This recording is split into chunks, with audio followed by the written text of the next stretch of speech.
as a teacher myself right now, I see it. And, I was a social worker and I read a lot in psychology. And the best gift you can give to a child is self-esteem. That's the number one thing you got to give the child, because if that child has self-esteem, they can achieve anything they want. But self-esteem is to make sure that they embrace the toughness of life. And there's a great psychologist, Peck. He started the book by saying, life is hard, but once you know it's hard, it's easy.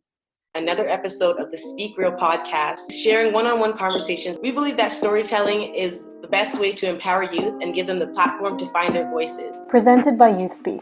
Youth experience, youth voice, youth empowered. Well, what's going on, everybody? Welcome to another episode here of the Speak Real podcast, brought to you by YouthSpeak Canada. And we got to give them a big shout out right here, TD Bank, who sponsors us on all of our content, from IG lives here to these podcasts that we're doing right here today. Really hope that you're going to be enjoying today's topic. We're going to be having here a coach that's going to be hopping on, talking to us about the youth's mental health and what he has seen, what he has fostered, what he has grown. He's also done social work as well. That is a primary job. And he just wears many, many hats that you're going to be able to see when he's able to go and introduce himself. It's going to be a phenomenal podcast. I'm going to really enjoy this one. I love physical activity and the positive impacts it has on mental health. And we're going to see a lot of it illustrated here today. So without further ado, we're going to welcome our coach. All right, so here is the coach himself. All right, I gassed him up enough, but I'm gonna let him do it himself this time around. So why don't you tell us a bit about yourself? Well, I'm just a simple guy who really kind of benefit a lot from, as you guys know, football. Benefit from it, and trying to give back, because again, it's the most moral thing to do when you have received so much, and also to use it to help others, because it works. It does work. I was fortunate to have the opportunity to go to study it, and those still like social work, sociology, and I had also a master of social work, and that's why I put the subject on the table to analyze it, where we use sports as a way to intervene towards young boys that are at risk. And yes, definitely. The literacy has proven it. It works. Of course, if you know what you're doing and if you organize your plan, it does help. And I lived it, so I know in theory it works, and I know in real life it does work as well. But again, you just need to know that this is what you're doing. All right, so you hear it. So, the thing is, he's not giving himself enough credit. Like all right, he's come from quite a lot, and he's able to do not only just he was able to be great at sports, he's gotten fantastic education, and now he is passing that along here to the youth of our future. So, and I just want to say, I love to share that sentiment with you. I, of course, have come from a hard upbringing. I had a lot of physical activity, sports that involved that helped me out a lot too. So, it's definitely, it's not just what they say, like, it's not just something to say, like, it's actually an important thing. So thank you so much for that.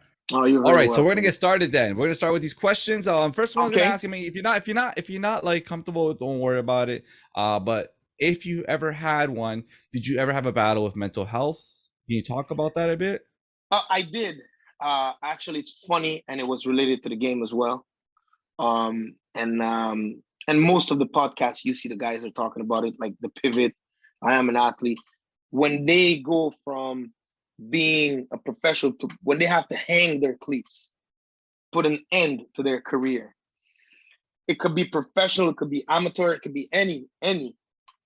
You kind of go through that nostalgia. You go through that kind of period where you question, because now you have to put that dream to bed. It's not easy. I went through it. I remember I stopped watching football.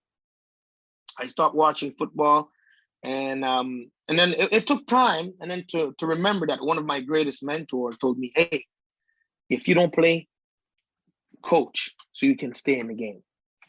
And you know what? When I finally kind of give in and I got back to it, I found myself, I was good.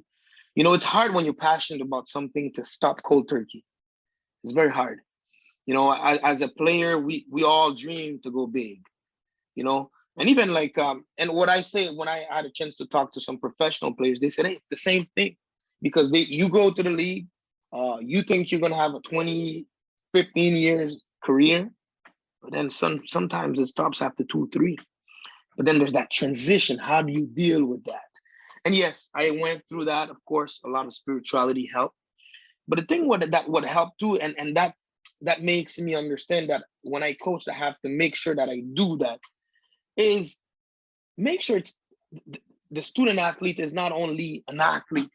Make sure he's also someone who's interested in arts, someone who has other hobbies. So then when you take away that game from that person's still a person, still have other things to do. But when the sport becomes everything, that's when it's dangerous. I love how you bring that up. It's very true. I think, so we met beforehand before this podcast, and we were talking a bit about this, where if you take away their identity, like a lot of their identity is within what they're doing. What I was thinking about the other day?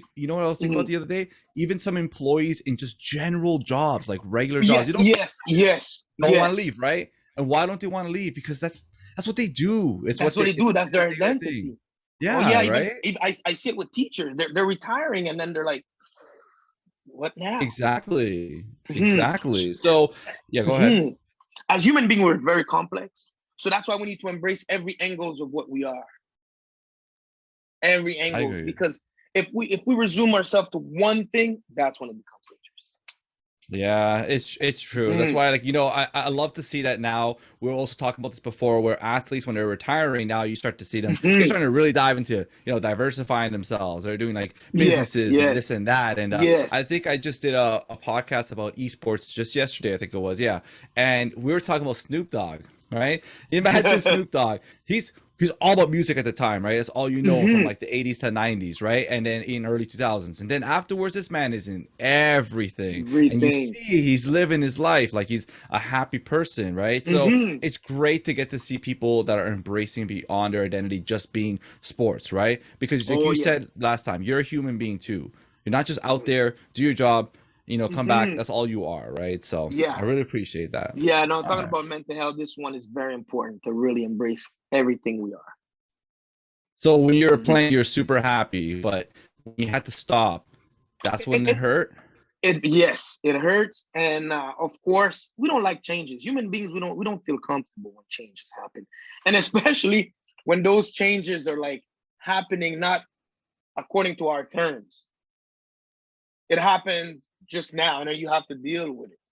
We feel like we have no control. When we sense that we lose control, the stress, and then it affects our mental health, and then we question, we doubt, and of course we don't like to deal with something we're not prepared for. But that's life. Well, let's have a more positive question, because I'm curious too. So I mean, we know what sport you played, but who cares? What sport did you play in what position? Go ahead and talk about it a bit. I played many sports. I used to play football, of course. I was a running back. I played defensive back. I played safety as well. Yeah, I mean, it helped because, of course, now I can coach many positions, because if you're running back, you know what the linebacker does, you know what the O-line does, you know what the quarterback does. And as a safety, again, same thing. So I played football. Football really is my passion. But my first sport, believe it or not, was hockey. Okay, it's very difficult to see that like transition from hockey to football. I could see oddly, I could imagine soccer to football, right? But hockey to football, you gotta talk about that a bit. Well, soccer, of course, because every Haitian, every Caribbean people, we play soccer. But really, being part of a team that was not soccer, I would play in the neighborhood. My first really team was hockey. Growing up in Montreal, everybody plays hockey. Like, I mean, you play hockey till that's true. Dark. Yeah, until you can't see anything, All right. So that was my thing. But as we all know, the tournaments, the equipment, coach would come and pick me up and help me up. But after a while, some parents, well, how come he's not paying and he's playing? Like all those things. So I couldn't. So that's when the shift kind of had to happen. I had to opt for something else. I went to baseball. I remember it was the same thing. Baseball, the tournaments, it costs money. And then I went to track. Track was Marqueli Toussaint. He's in Montreal. He used to let me come for free. So I would run track. And then my older brothers, their friends actually played football. So I kind of like developed the taste where I liked what it looked like, but I didn't quite understand it. It took me a bit of time to understand it. And then that's when then I was stuck. Of course, played basketball. Everybody plays pickup basketball and stuff like that. But being a multi-sport guy, I mean, it really helped me to really, when we coach the game and when you teach, I mean, then you can use several skills and transfer different knowledge from different sports into what I do now. I agree with that. You can always carry Yeah. those foundation fundamentals like almost anything. I really want Yeah. to talk about how, I really hated as a child that I could not afford like what you're mentioning. I could not afford the tournaments. I could not afford the trips. I could not afford even some of the equipment, right? So hockey, I could only look at it and dream at it. Like I couldn't afford a goalie stuff, all that and everything. So imagine how, like, that's just two cases we're talking about, you and I. Imagine how many more I've had to go A through lot. that. We have to watch others A play lot. and they can't afford it, right? No. And like as we're going to be diving into this podcast, they're going to see how much these kids are missing just from the cost because they cannot participate just because they can't afford it. And that's so sad, It So is a considering sad that reality. sorry, go ahead. No, I No, was it just is. It confirming is. it's a sad reality. So I want to ask if you, because like I've gone through it too. So I'm as much as you're comfortable about it. How was it growing up in a tough upbringing? I mean, like the more socioeconomic side of things, and of course, Okay. what low socioeconomic status areas bring as well. I always say, unfortunately, poverty is something that it's not. It's another sad reality. We just spoke about that, but it teaches you a lot. It teaches you a lot. If you really take time to embrace your situation, you learn a lot. I mean, of course, in Montreal, they call it it's the low-income housings, right? I mean, you see all the strategies we use to survive. My parents were very strict. That I thank them for that because you're very at risk in those environments. But again, taking care of like your pair of shoes, you have one pair. Like taking care of your clothes. You got to look fly the next day. You better go and wash. You can't just walk home and then toss it in the corner because you have other clothes in the wardrobe. That pair of jeans, man, it looks good. I need to wash it. So you take care of your stuff. You become so independent. And to be honest with you, I wanted to be my desire to be a normal child. That's what helped me. I wanted to go to school. I wanted to be someone. I didn't want to be like those guys in my neighborhood. Of course, football saved me, I would say, because it gave me a passion. It gave me something to focus on. And what I liked with football was, it's funny when you live in those neighborhoods, you can't tell your boys, hey guys, I gotta go home, I gotta go study. These guys were That's laughing true. about it. Yeah, they're allergic. They hear. They're like, "Oh, you're finish. soft." You're soft. Yeah, yeah. But when you say, hey man, I just came from practice, I gotta go eat. Oh no, it's all good. Hey, when's the next game? It's like that sport is kind of, it's accepted. That's like it's normal. Okay, you're serious in sport, that's good. But it helped me because I would come home, I would be tired, I wouldn't have time to hang around.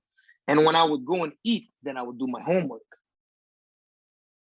So I was not, oh, look at him. He's no, that's a football player. So you kind of still fit in. But if I would have said, hey, I just got 85, I'm trying to get 90, these guys would have laughed about you, or I'm getting recruited to go play in CJ in college, so it's acceptable. I'm recruited to go to university. But if you just say, I want to go to university just as a student, they make fun of you. So it's all those stuff that, that puts you at risk, because then again, There's the toxic masculinity you got to deal with. There's all bunch of, things that will put you behind, that slows down your integration in the real society, and also the pro-social skills. I mean, it's a different reality in the project. You see someone disrespect someone, it happens a different way. But when you go in the real world, you got to know how to, deal with that. But this environment doesn't prepare you for what's the real life. But again, I will say it makes you tough. It makes you resilient. There's so much I could touch upon there, man. There's so much. Oh man, you're like, I'm getting all reminiscent of the past, and like, the thing is, like, yeah, you cannot talk about being ambitious in school. Like when I mentioned that I want to go to university. Oh no, I remember one of the first experiences I had when I told someone, yeah, I'm going to York, and they looked at me like, you're going to school? And like, I'm like, what's so bad about me going to school? And they're just like, because they don't think much of you, right? If you're like one of those kids, right? But one of the hardest transitions I ever had was what you just last mentioned. The way you had to handle disrespect. You're not prepared for the real world, like you mentioned. If I go out there and I say my first experience, I started yelling, and then I get in trouble. Yeah, obviously, because that's how it's done. We don't know and then that. you exclude yourself. Exactly. Then you looked at like exactly what they thought of you. But that's why when you mentioned sports and how football, that like gave you an identity for what, and when I say identity, I mean like respected identity. Like you're able to go to university because you could be like, I'm going to university because I'm going to play ball, not because I'm going to university because I want a degree. Because if you say that, they're like, well, you're wasting time, right? But like, you see how the focus it gave you, where to be, what to do. You're too tired to cause trouble anyways. And then we tie back what we just talked about, where some kids, they can't even afford to do that. So then what happens, right? Exactly. Everything you just mentioned, they start doing the bad stuff. Because they're trapped. It's like, those are my friends. I have to be loyal to them. So I have to go with them. But then what sports gives you, you have another group of friends. And it helps. And you said sometimes it's not everybody who can stand and say, hey, I just want to focus and I want to do nobody has that strength yet, especially teenagers. We're followers most of the time. So that sport kind of helps you to stay on track. And I'm pretty sure, I don't know if you were born here or when you arrived in this country, and sometimes they would send you to school with a certain lunch. Here, Meals on Wheels or whatever. I don't know if you remember that. Meals on Wheels. I had it, and you had to like hide eating it because you can't see people. Be like, yo, I'm not poor. I promise. I'm not poor. I promise. Like, you know what I mean? Oh God, terrible. Kids, man, teenagers. They live a hard life, man. No, but you know what? You grow from it. I used to go with the leftovers lunch, and I would look left, right. And then, young Canadians, they have the sandwich well cut it, they're May West, everything's perfect. I mean, they put me in, I'm like, no. I had to go away and eat it and hide to eat it. I said now I laugh, but you know what? It's all those things. It makes you strong. It makes you strong. And you want to fit in. And you value the real things. You value the real things because a lot of those kids, pretty sure you've lived that as well. I had a friend, it's funny, the mom, come and eat. Dinner's ready. I don't want to eat. Like, you don't want to eat? Yeah. What? I can't say that to my mom. What? you better fly and go eat, because if you don't show up, there won't be food left. You know what I mean? Kind of thing. So what? It just keeps you it keeps you grounded. And that's why I tell the kids that I never want to forget those lessons. Of course, it's not the most I don't want to glorify those environment, but there's a lot of things that you can walk away with that can. Hey, that's fine though. Yeah, I mean that's adapting, right? That's like making the most of your situation. What are you gonna do? Keel over and just accept your fate? No. If you get out of that, it's a big testament to your character and what you're about. Oh man, it is because it's sad because when I go back to visit it sometimes, or sometimes we're going to the States and we go through Montreal, and my players, they're like, Coach, I want to see where you grew up. And I bring them there and I'm like, guys, you see, it didn't change. I usually bring them to see those things. I do want to bring up some stuff about impoverished children. So you're mentioning one, resiliency. It's true. Oh yeah. If Oh yeah. if someone has a very cushioned childhood and something happens to them, like I don't know, their stocks drop or something, I don't know, right? But they can't handle it. They But can't. I mean, no. as a teacher myself right now, I see it. And, I was a social worker and I read a lot in psychology. And the best gift you can give to a child is self-esteem.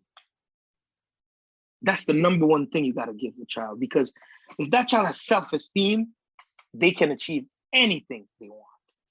But self-esteem is to make sure that they embrace the toughness of life. And there's a great psychologist, Peck. He started the book by saying, life is hard, but once you know it's hard, it's easy. So it's you're talking about living in a cushion. It doesn't help kids. Anxiety is part of life. Stress is part of life.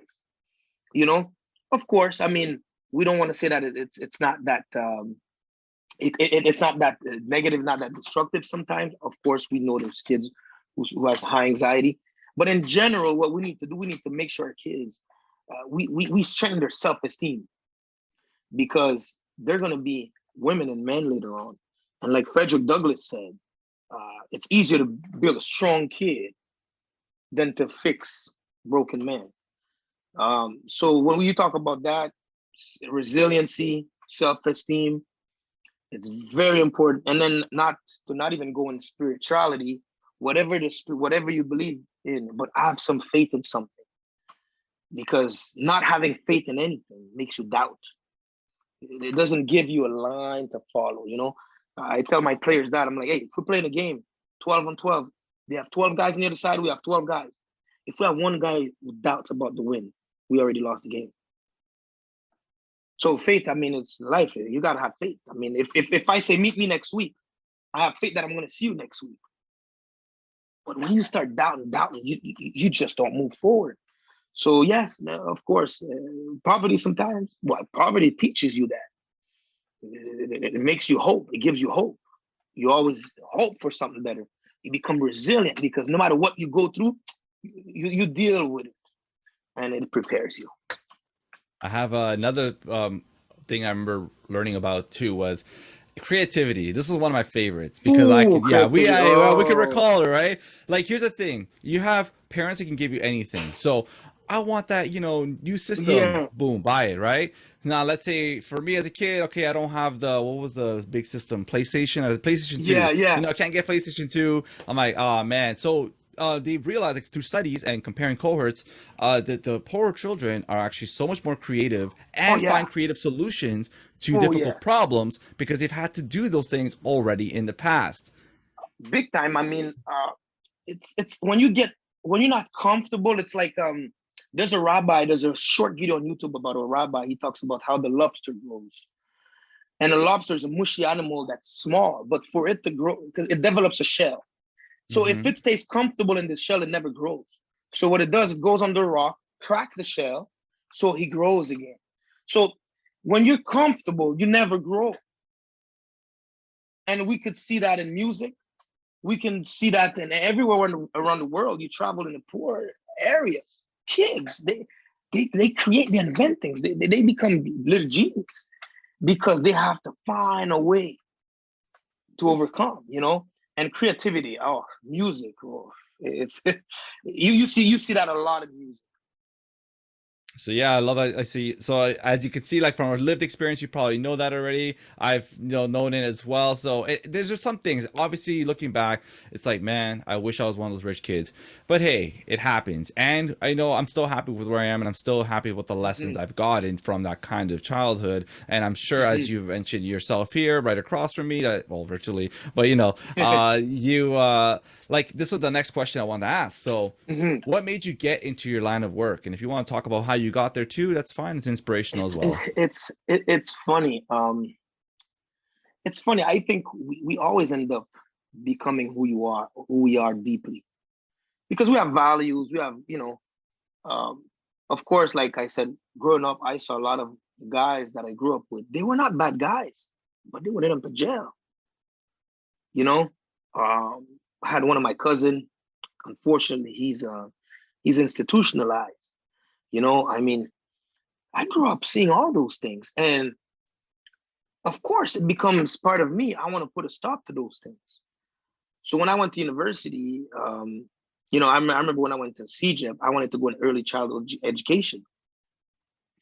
And thinking that would have helped, but then to realize, no, it's only you work with kids. But before I start saying that, that's why also I give a lot of values to coaches. I had one of my coach, Earl de la Perala. I remember I was French, growing up French. So I never spoke English really.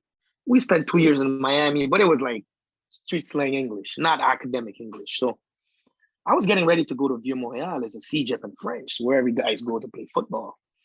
And my coach, he lined us up and it was my turn. He said, hey, sit down.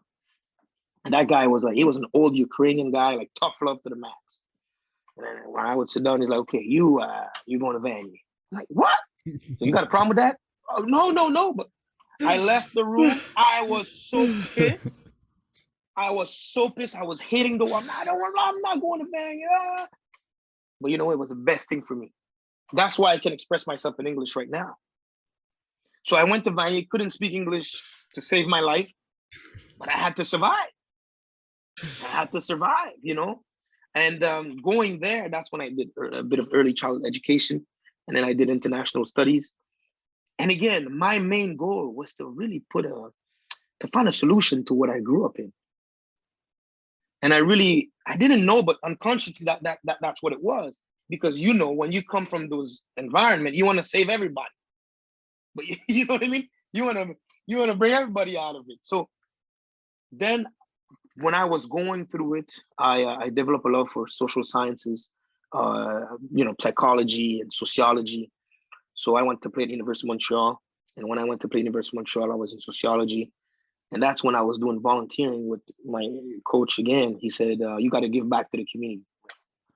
You got to give back. But then, again, Earl, when he tells you something, you just say yes to it. Oh, man. So I went, and it was funny because giving back, we were volunteering, because he was a great dude. He used to take us to football camps in the States and, pay everything for us. And then when we'd come back, we had to become janitors. And then, he had a soft spot for me. So with all the guys, we were doing janitor stuff. So 1 week, 2 weeks, and everybody's like, dude, what's up with this? When is it going to stop? But everybody's complaining, but no one goes to see Earl. So they look at me, Jean, go see Earl. How about if you go and ask him when it's going to be over? Because they knew he had a kind of stuff. So I go at his office, I knock, come in.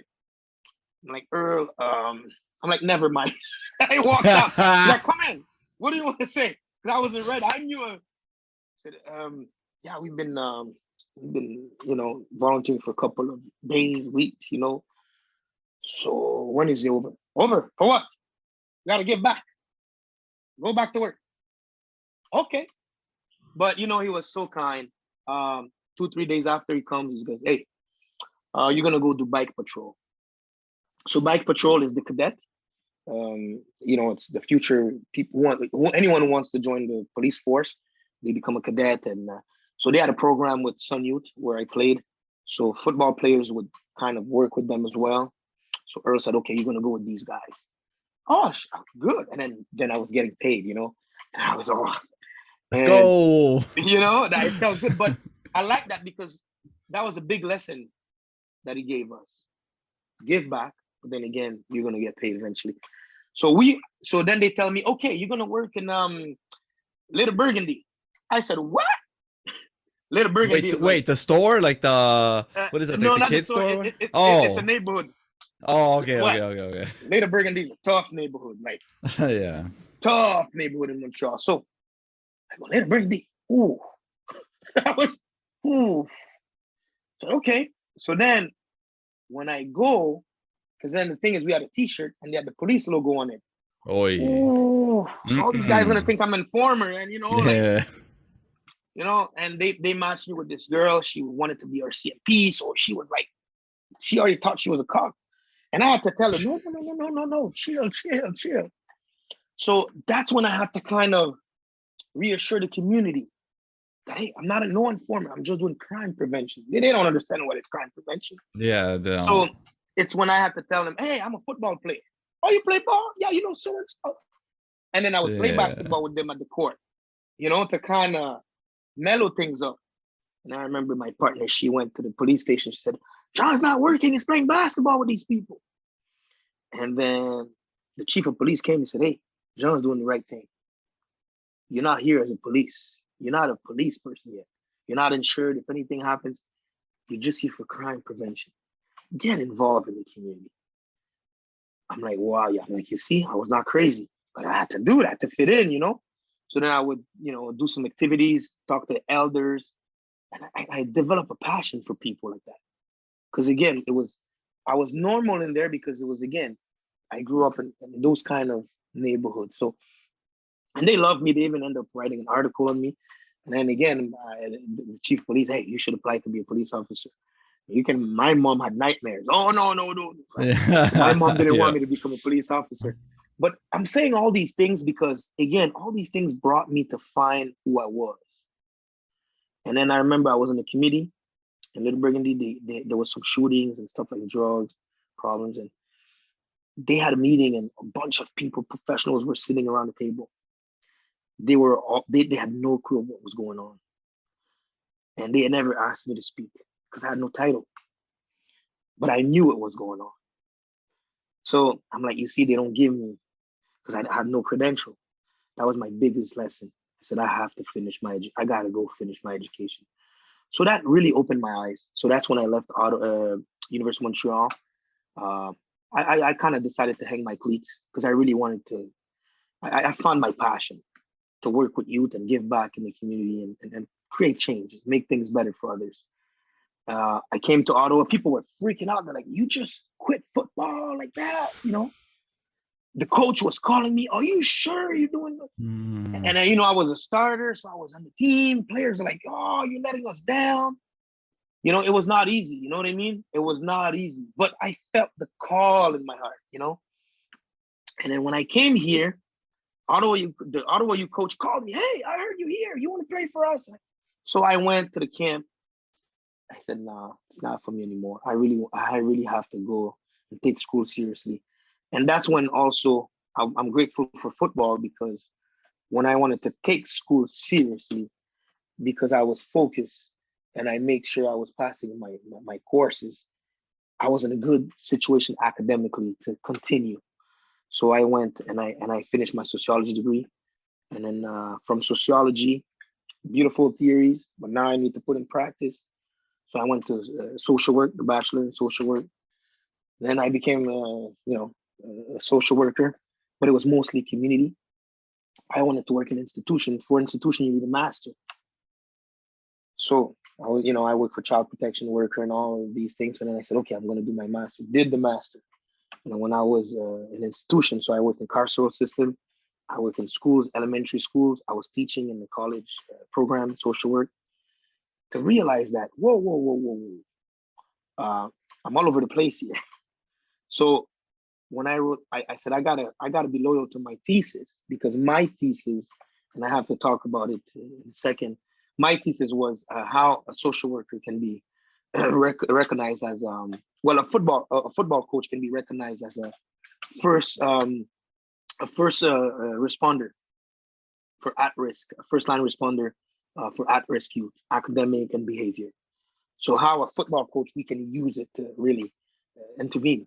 So in my research, there was a semantic analysis where I gave an interview to a football program in Montreal that was doing very well, Les Loups de Antoine Labelle. They had that same philosophy to use football to better those kids. And I interviewed 4 of the players, and I did a semantic analysis. And I had to read books, I had to watch movies, analyze all the Hall of Fame speeches. And then to see that all of them, they were thankful about their high school coach. All of them. And then I watched Gridiron Gang. I watched all these movies, the program about football, on how football can be a positive impact. But of course, I have to be objective. I also have to talk about the negative impact as well.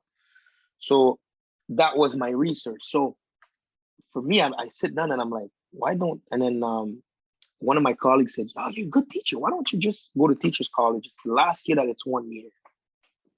If you got to do a shift, do it now. And I'm like, really? Should I? And I was thinking about it. I was teaching in college, so I'm teaching. I was a social worker. I was with Children's in Society, and I was a social worker in elementary school. So I'm like, and I was coaching football. But if I become a high school coach, I would. Then I went to teachers college, and I became a teacher football, and I stayed loyal to my thesis, and that's what I've been doing since. I teach.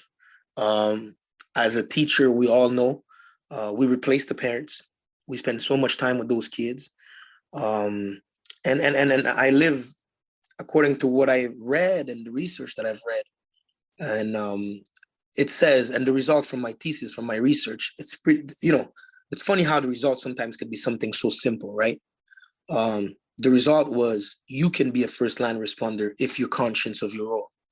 So as a coach, you can become that kind of social worker if you're conscious that you can, and you use it accordingly. All these, strategies and stuff like that. So that's the way I coach. I coach, of course, all of my players, they come for football, but me, I come to make them better men, better citizens later on in society. So, so this is how I really ended up doing what I'm doing.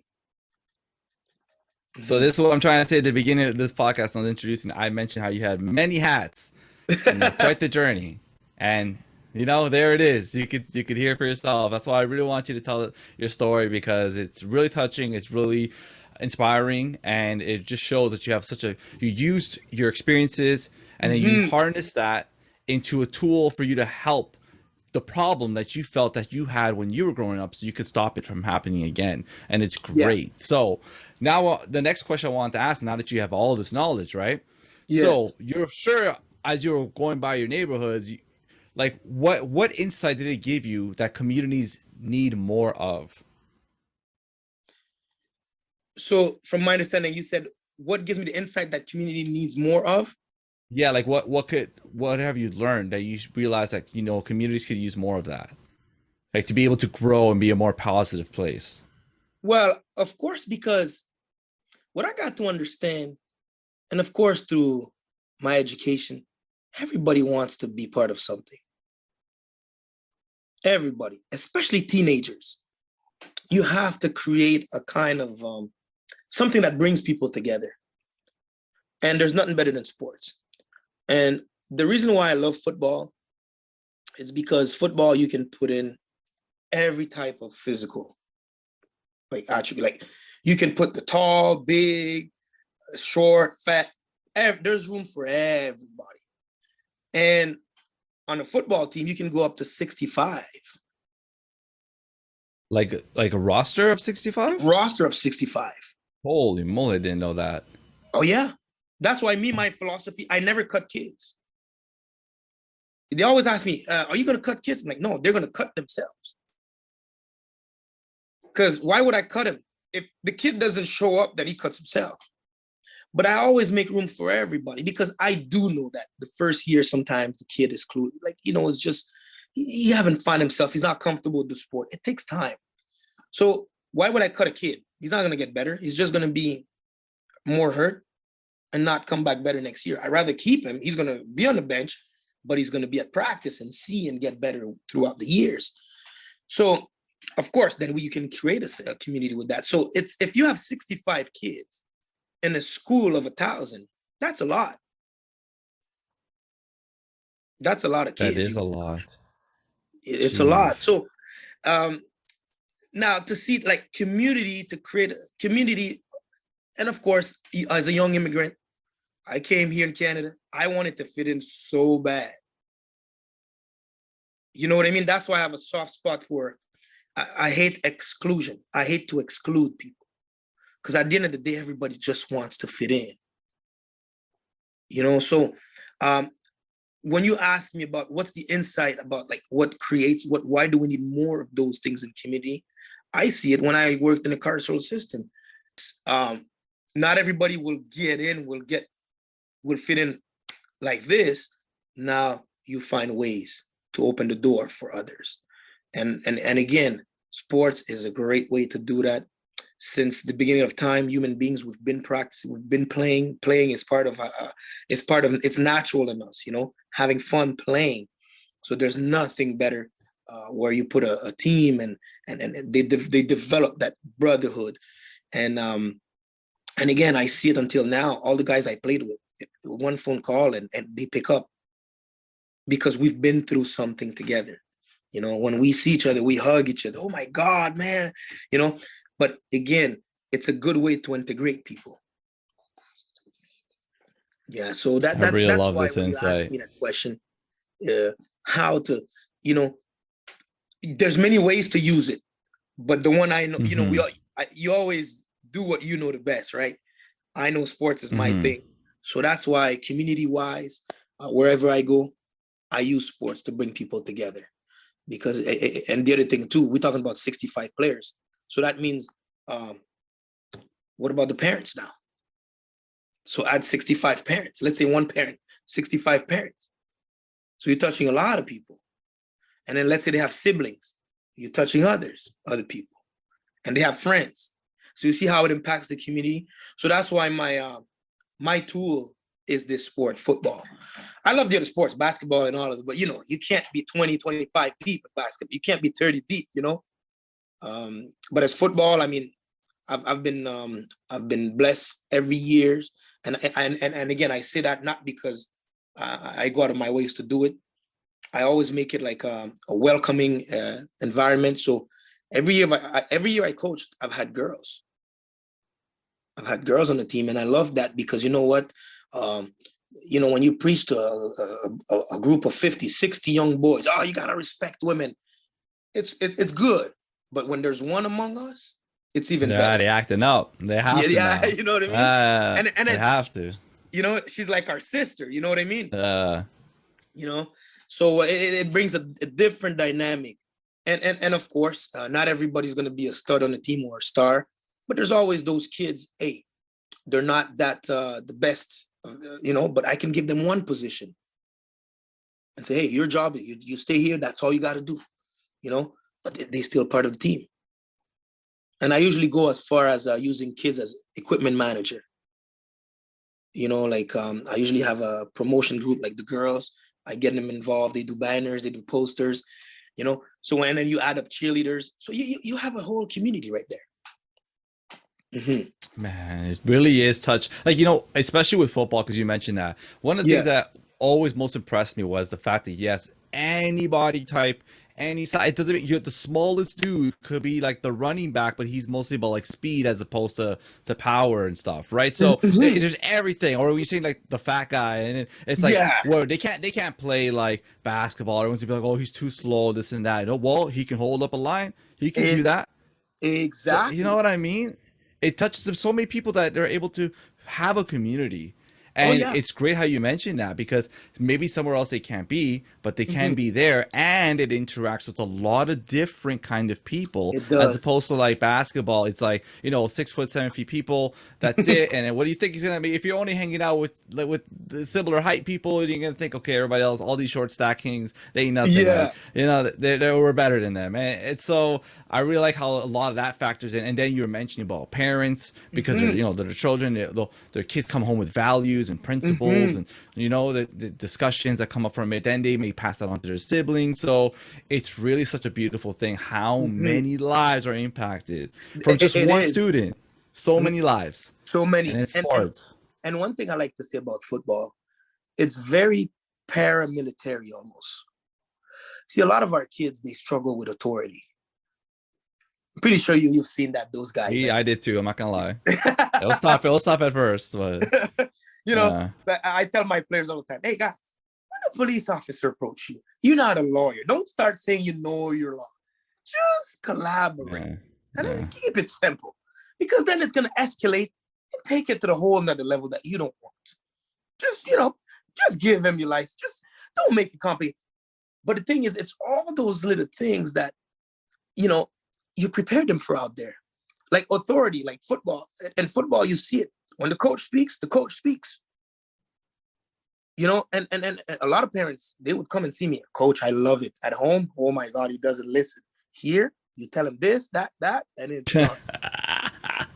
So you got to train them, you know, you got to train them because like we said previously, sometimes the environment where we come from, they function a certain way, but when we go to the real life, it's a whole different way. But then with football now, you give that, you instill that discipline and those pro-social skills that will get them ready. And also the work ethic. You know, after school, everybody wants to go chill in the mall and everything. But when I put a weightlifting session, training session after school, they come and work hard. Mm-hmm. And you know, there's no better feelings than working hard, you're sweating, and you get better. Then you get a taste of that in life. So that's what helped me, waking up at 6 a.m. to go training. So then that's easy for me to wake up at 6 a.m. to go study. It's all of these things you can transfer them. It's true. I agree with that. Like, you know, I recall for when I would say for elementary, there was a lot of track and field for me on that one, right? Okay. So that carried with like, you know, running for so long was so boring, right? I hated it. Oh my God, why do I gotta jog all this? I just want to like sprint, blah, blah, blah, blah, blah. But then you start to get used to it. And then it uses a time where you're just kind of thinking to yourself, and then you're trying to focus, and then you're training. Then all that discipline carried into basketball, carried into boxing, baseball, and then studying. Why? Well, you know what? If I can do that time, or if I can last this many rounds, who's to say if I study this hard, I can't do that? And there you go. Right on. And it carries on. That's why I owe all my my studies to that, because the studying late at the library, you know, some people couldn't do it. But to me, I already had the concept because I knew what it was to have meetings, watch film, go train, come back the next morning at 6 a.m. I had all of that in me. So when it came to school, like you said, I just transferred those things. Yeah, exactly. That's why, you know, I hate when sometimes sports can be looked at in a way of like it's what's the word, delinquent, or like, yeah, they, you know, they're just there hitting each other and this and that. But no, you have to look at the beauty of it. It's not just like, you know, let's say football, oh, they're hitting each other, oh my God, terrible sport. All it's teaching is hitting people and stuff. No, wait, what about everything else that led to that game? Look at everything else. You know, I always say that to play football, you got to be an intellectual. And I tell my kids that there's a huge correlation on a good student and a good football player. How the hell I'm going to put you on the field and you're going to execute the plays if you don't study them? They give you a playbook. You got to know. When they call, you know, outside zone right, you got to know what's your job. If you don't know you got to study. But it's the same thing with the classroom, you know, and that's what I love with this game. It teaches you all these things that you can, again, like we said, transfer them. And a lot of people, it's not their fault. And that's why sometimes I take time to explain people about this game. It's an intellectual game. Because then there's the semantics, the word, everything is coded. If I say pass 385, as a team, we know past 385 what it means. So if you don't know what it means, that means you didn't study. So if you don't study, I can't put you on the field. That's a give incentive to hit those books. You know that. You gotta hit the books or the playbook. I mean, I got Jesse Luqueta. He's playing with the Arizona Cardinals. I coached him in high school, and we're still in touch. He's in the NFL now. He sends me some film sometimes, and at night, like. And then the other day it was funny because I said, how's everything? It was like 1 a.m. I'm like, you got to get some rest. I'm watching film, coach. I'm like, yeah, that's what's up. He's watching film. Oh, yeah. When he was at Penn State, same thing. He would be watching film late at night. He would send me some clips. What do you think, coach? I would say, okay, on that play, you didn't do that.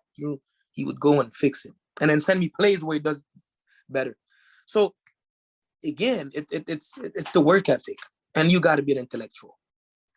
So you see, the next question I had was, what can sports give our youth? But I really think that, like, we really touched upon that. I mean, I Oh hope yeah. people who are listening to this can realize just how much sports can. We're Oh, talking about hard work. We're talking oh, about principles. We're talking about dignity. We're did- talking about, yeah, being the ability to study, the ability to identify oneself as not only as someone physical, but intellectual as well. It's just, there's so much to it. uh, Getting away from any gang related activities. If you're yeah. from a difficult environment, it's just so much.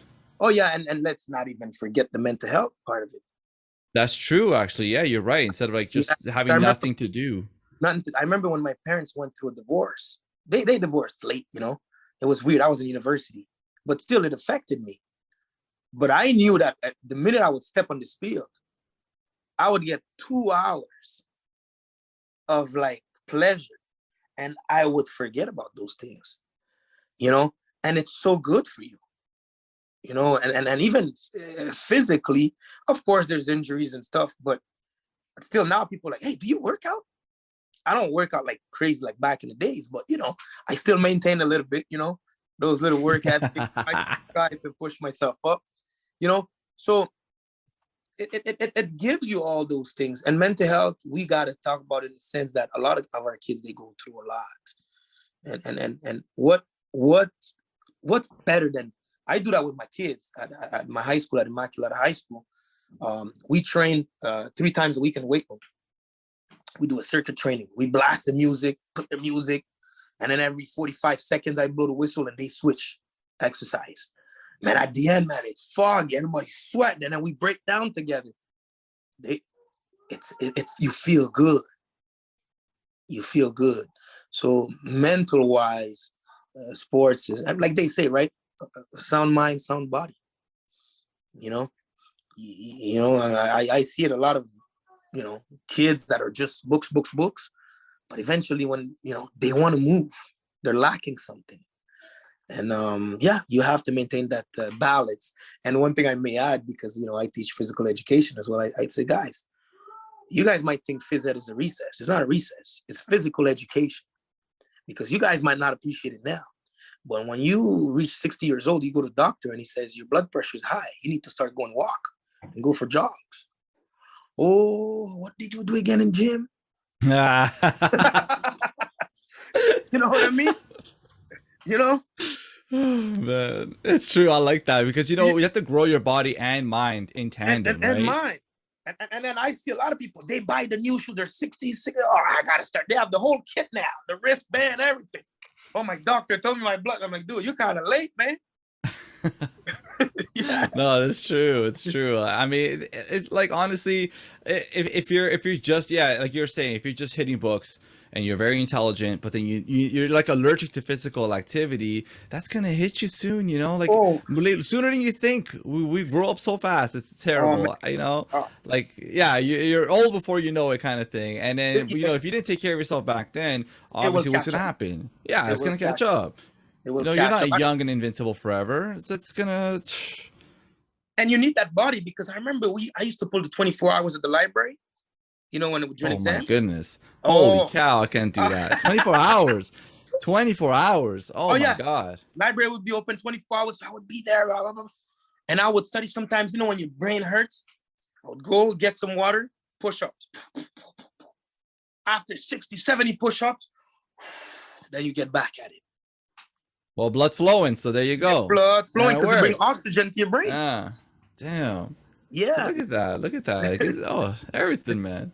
So it's sort of the last question, but we'll say what I want to talk about next was very important, because we touched upon this before, right? Mm-hmm. Was what can we do to move athletes away from just being their sport? That's a tough one. It's not a tough one. It's because that's part of what I'm trying to do. An athlete is not just an athlete. You're an intellectual. There's so many things you are as an athlete. And it's sad that we put them in a box and say you're an athlete. And I hate to see that in high school, guys. Oh, I'm going to be in the NBA. Oh, I'm going to be in the NFL. Nah. Because even guys in the NBA and guys in the NFL, after their career, they got to do something. And even while they're playing in the NBA or in the NFL, they need a break from it. They go home to a family. What else you gonna do? You can't be football 24/7. You can't be basketball 24/7. You must be balanced. So that's a great question. And I think that's the essence on how we should approach the game. To me, it's all coming from the coach. It's all coming from the coach. And it's not go sit down and take a training for 10 hours. I always say that. As a coach, I teach my guys, but also I live the way I want them to live. Because kids, it's funny, I'm pretty sure you've seen that. Or parents, you know, hey, don't do what I do. Just see, but don't do that. What a terrible way to say something, man. Yeah. You know, that doesn't work. He's going to do it. Because they learn faster and better when they copy than when they listen. So, and I've seen that because, you know, some guys, coach, how do you handle your waves? I'm like, you want to know? Okay, good. Bring a brush. Because now, at least now, I know you're going to come, you're going to take care of your hair. You know what I mean? And I bring a bit of swag. Oh, coach, I want to rock something like that. Okay, good. So as a coach, you got to understand that you're not only teaching or coaching when you're teaching, is the way you live is also teaching them. So when you ask, how can we make it better so they're not just athletes? It's all going from the coach. Because I realized that even I was coaching, simple thing. You're going to laugh at that. I was coaching the girls in touch football, and I was in the huddle with them. And one girl said, Coach, your nails are always done. I'm like, well, yeah, so what? But it goes to tell you, I was driving. I'm like, you know what? Their eyes is always on you. So really, you're teaching them more by your action than your words. You know, they remember those things. And it's like, I remember there was one kid too, he came, he's like, Coach, I want to play for you. You know, you don't remember me? I'm like, what do you mean? It's like, you shook my hand in the hallway. I was in grade 7. I said, oh yeah? Because me, when I see a kid, that's my philosophy. Every kid is a miracle. So every kid I say, hey, how you doing, man? I sit down, I'll talk to you. Grade 7, I don't care. We'll talk. Some will talk about dogs, we'll talk about fishing, we'll talk about shoes, we'll talk about everything. Because then, later on, when I see you, when I get you in grade 9, grade 10, 11, or 12, I've met you before. You know, I'm not that taboo teacher. Oh, you can't approach him. Nah, you're a human being. I'm a human being too. I'll talk to you as a grown person. So again, our behavior teaches more than our words. And if you want to help athletes, it's really the coaches around them got to live the way they should be. And that's the way I would put it, because when I watched The Pivot, all these shows, I watched one of Mike Tomlin, and these guys were like, man, coach, I wish I would have played for you. But because Mike Tomlin is Mike Tomlin, the way he is, he gets to know his players. He's fair. Like he says, and the standard is a standard. Hey, we're not going to bend rules. Standard is standard. Let's go. You know? And that's what it is as a coach. And again, also, I was a kid too. I remember those bad coaches. You were a kid. I'm pretty sure you remember those bad. Yeah. You're like, man. Of course. You know, and that's the thing too. If you remember them, those kids will remember you if you did them wrong. When you tell a kid, hey, there's 10 minutes left, I'll put you in, and you never put him in, he remember that for the rest of his life. Grade 7 basketball. I remember that still. You know what I mean? They remember those things. Never had my moment. But as adults, we forget that. You know what I mean? And that's my philosophy. That's my approach. When I see those kids, I see myself. That's why with them, I'm strict, but then I laugh too. we joke around, you know. But I make them understand, hey, there's a time to be strict, there's a time to be chill, you know. And again, I make sure they are more than anything. Like I teach them a poem, Invictus, the poem. You know, I had this class, and it was a physics class. They know the poem by heart. I'm like, guys. Okay. Yeah, they know the poem by heart. I'm like, guys, one day you're gonna live something, man. And you're gonna need something to put you up. That poem will get you right. You know? See, I'm the captain of my, you know, my fate. I'm the master of my soul. Like, I mean, they will remember those things. You know? So that's why when I coach my guys, I touch the spiritual side of things. I don't know if you watched well, of course you watched The Last Dance, Michael Jordan. Oh yeah. What a beautiful documentary. I was happy when it came out. I'm sorry. I hope you know I don't offend you, because a lot of guys are LeBron fans. I love LeBron, but when you watch when you watch The Last Dance from Michael Jordan, now you realize why Michael Jordan is the GOAT. Yeah, but I'm sure. Well, we can't get into a debate. I mean, obviously, I'm an MJ guy too, but yeah, I know the LeBron camp got their own arguments too. But regardless, yes, it's about the mentality. Even Kobe Bryant, right? Mamba mentality. They know that for a reason, right? And the thing is, what that documentary reminded me and solidified, it was, I don't know if you remember the coaches he had. The first coach, give the ball to Michael. Yeah. And then when they got to the last one, hey, let Dennis Rodman be Dennis Rodman. Let him be wild. Let so-and-so be so-and-so. You see, you don't have to treat everyone the same. You got to be fair, but treat people differently, because they're all different. And when you bring the spirituality side of things, all the aspect of a human being, then you get a complete athlete. So that athlete, if he has to hang his cleats or his shoes, his shirt, at least he's moving on in life with something else. He has the ability to. The problem is a lot of guys will go through depression because that's all they had. But yeah, so right there, like, yeah, I just really wanted to kind of round it all up, because this is what we're trying to get at. And this is like your thesis, you're putting it to work. You are literally living it, and you're allowing for these your kids to go from just being an athlete who walked into your gym just because they were bored, to then becoming a better person who realizes I can be more than what I'm being told I am. Yes. And you can see this growth right here. And you even brought in some examples of like Michael Jordan himself already showing the influences of the coaches. So it's just like, it's such a beautiful thing to see just what your line of work has done, what you thought was right, and it's showing it. You know what I mean? Like, no, I appreciate it. I appreciate it. And even if I may add, there's one kid, I remember he said, "Coach, why you asking me to, I have to go to school after high school?" I'm like, come. I said, you see, I got 4 degrees. All I'm asking from you is 1. And he looked at me. I said, if you don't have 1, I have no business coaching you. Oof. That's what. Hey, tough love, but that's how it is. Because at the end of the day, you're gonna have a family. You gotta have a piece of paper to show up for to get a job.